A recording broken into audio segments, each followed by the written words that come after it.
नाम परवीन है। मैं अपने घर में बच्चों को ट्यूशन पढ़ाती थी और मेरे पास 10 बच्चे और 5 नौजवान बच्चियां पढ़ती थीं, जिसमें एक का नाम उरूज था और वो एक यूनिवर्सिटी की स्टूडेंट थी। इसकी उम्र तकरीबन 20 साल थी और मेरी नई नई शादी हुई थी।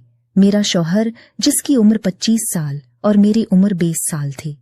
मैं जब भी बच्चों को घर में ट्यूशन पढ़ा रही होती तो मेरा शौहर अरूज को देखता और हिंस कर चला जाता। मुझे थोड़ा थोड़ा शक होने लगा कि शायद अरूज भी इसकी तरफ मुतवज्जा है, लेकिन मैं न तो अपनी शौहर को कुछ कही सकती थी और ना है उरूज को, क्योंकि वो जब भी उरूज की तरफ देखता तो उरूज मेरी तरफ देखकर अपनी नजरें नीचे झका लेती। फिर एक दिन मैंने फैसला कर लिया कि अपने शौहर से बात करूंगी कि आखिर वो ऐसा क्यों करता है। जब मैंने अपने शौहर से रात को बात की तो उसने कहा, तुम बिला वजह मेरे ऊपर शक कर रही हो, ऐसा वैसा कुछ नहीं है।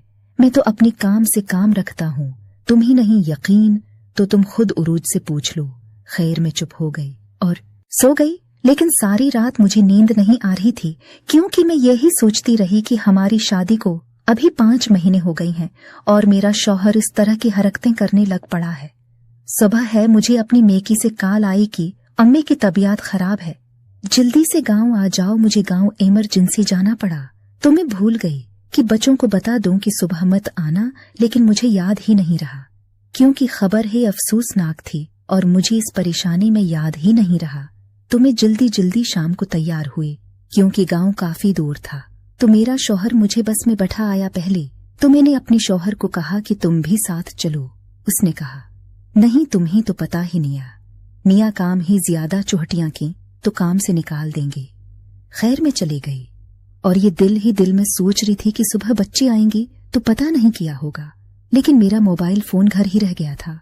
मैं बस से फौरन इतरी अपने शौहर को धर धर देखा, लेकिन वो जा चुका था। फिर मैंने रक्षा पकड़ा और उस पर बैठी कर घर की तरफ चल पड़ी जैसी है।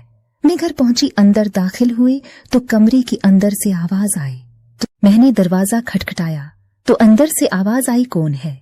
तो मैंने कहा, मेरा मोबाइल फोन अंदर है, वो लेने आई हूँ। तो मेरा शौहर ने आधी घंटे बाद दरवाजा खोला। मैंने उससे कहा, इतनी ज्यादा देर क्यों लग गई दरवाजा खोलने की? तो उसने कहा, वो मुझे चाबी नहीं मिल रही थी। लेकिन जब मैंने दरवाजे के पीछे देखा तो मेरी होश अड़ गई कि दरवाजे के पीछे तो उरूज है। मैंने शौहर से कहा, उधर साइड पर आ जाएं, और मैंने उरूज से कहा कि मैंने तुम्हें देख लिया है, अधर आओ, मेरे बात सुनो। मैंने उससे पूछा कि ये सब कब से चल रहा है? वो बोली, मैडम आपकी शादी से पहले है, हम दोनों एक दूसरी से मोहब्बत करती थी, हमारी घरवाली नहीं मान रही थी तो इसलिए उनकी शादी आपसे हो गई। अब हम एक दूसरे के बगैर तो नहीं रह सकती। तो उरूज की बात सुनकर मेरे पांव के नीचे से जमीन निकल गई कि अगर मेरी जिंदगी को मेरे शौहर ने बर्बाद करना था तो उसने तुमसे शादी ही क्यों की? मेरा शौहर मेरे खाला का बेटा था। अब मैं ना तो कुछ कर सकती थी और ना ही इस मामले में कुछ कही सकती थी। मेरा शौहर सिर झुकाई खड़ा था। मैंने उससे पूछा, मुझ में क्या कमी है जो तुम इससे पूरी कर रही हो? तो वो बोला, ऐसी बात नहीं है,